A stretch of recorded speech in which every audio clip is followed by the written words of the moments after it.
En 2012, Michel Destaut inaugure l'ouverture du musée Stendhal en grande pompe. En 2016, vous décidez de fermer partiellement le musée plutôt que de le redynamiser. C'est la fameuse période du plan de sauvegarde, lorsque vous avez fermé aussi les bibliothèques.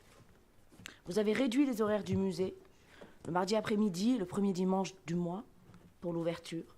Vous avez réduit le personnel à 2 agents à temps non complet de plus en plus. Et réduit le budget en passant de 50 000 euros à 13 000 euros, dont sur ces 13 000 euros, 10 000 euros de gardiennage. De surcroît, vous avez peu ou mal entretenu les locaux et bien sûr, fin des expos temporaires, il n'y avait plus que la visite de quelques classes scolaires. Cela a naturellement entraîné une chute de la fréquentation qui de 5 000 visiteurs s'effondre à 1 000 visiteurs par an péniblement. Pour flinguer un musée, c'est la bonne formule. Vous avez tué le musée Stendhal. Pour preuve, un fait, et c'est reconnu dans le document annexé à la délibération, l'expo temporaire de 2016 est restée en place et elle est toujours là, car rien n'a tourné depuis. Ceci étant dit, cela ne vous a pas empêché d'accepter en 2016, la même année, quel cynisme, le don d'un riche, du président d'honneur donc, du musée Stendhal, monsieur Pierre Berger. Oui, Pierre Berger qui offrait alors à la ville un livre, Le Chant fort, annoté par Stendhal lui-même d'une valeur estimée à 300 000 euros. La richesse ne vous a alors pas étouffé. C'est donc cocasse de lire dans un projet scientifique et technique qui n'est en réalité ni scientifique ni technique, mais très politique, de lire que vous seriez le sauveur du musée Stendhal. Toute l'histoire reprise dans ce projet est en partie falsifiée, notamment donc dans la période 2016-2022. Alors, dans ce projet politique, vous mettez les moyens effectivement, les moyens humains. 6 agents, pas moins, 6 agents. 3 cadres A et 3 catégories B, dont un poste de restaurateur. Mais là où on voit bien que ce projet est politique et relativement bâclé, à vrai dire, c'est sur quelques points éclairants. Sur le budget d'abord. Vous revendiquez la résurrection d'un musée que vous avez vous-même sacrifié. Et en même temps, si j'ose, le nouveau budget n'est que de 30 000 euros par an.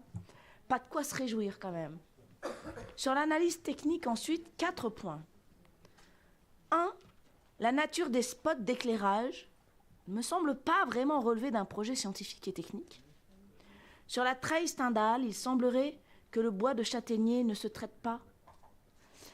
Sur les objectifs de mise en valeur des fonds, très bien, mais attention, le musée n'étant pas climatisé, les œuvres originales, les livres ne peuvent être exposés très longtemps. Et enfin, dans l'idée de mieux connaître la collection, n'y a-t-il pas eu de récollement fait depuis 2012 ? Sur les investissements aussi, on comprend là encore que la ville n'a finalement vraiment rien fait. L'immeuble est en ruine, il semble qu'il y ait des fuites d'eau partout, mais qu'a fait la ville auprès de la copro pour l'entretien du bâtiment ? Vous auriez pu lancer un péril pour sauvegarder ce patrimoine. Que nenni ! Pour la collection iconographique, comptez-vous adresser un budget spécifique ? Parce que sinon, il ne se passera à nouveau rien. Sur les objectifs, enfin, aucun chiffrage du nombre de visiteurs ou des recettes ciblées. Tout ça est très flou et vague. Et finalement, dans le tableau récapitulatif, on retrouve toute la tarte à la crème des axes d'un musée. Rien d'innovant, rien d'original, rien de nouveau. Sinon, peut-être, le projet d'accessibilité du musée. Ouvrir le musée, l'appartement sur le jardin de ville, avec une entrée par la cour d'école du jardin de ville, qui sera donc rétrécie a fortiori, avec un ascenseur, le toit-terrasse de l'école aménagé et un accès public, donc par le treille Stendhal. Pourquoi pas, ça peut être intéressant. Bon, il n'y a aucune mention du budget ou de l'avis de l'ABF dans le projet. Mais je vous conseille de faire ça bien, car ce projet d'entrée publique passera sous ma fenêtre. Enfin, Madame l'adjointe à la culture, je suis retombée sur un article, figurez-vous, du Petit Bulletin de septembre 2022. Et je dois dire que votre citation vaut son pesant de cacahuètes quant à votre propension à penser que vous êtes plus intelligent que tout le monde. Le journaliste vous interroge. Ne craignez-vous pas, sur le sujet des musées, ça va de soi, hein, ne craignez-vous pas, en usant d'un ton quelque peu déclamatoire, de nourrir une facette élitiste de la culture l'inverse justement de ce que vous souhaitez porter.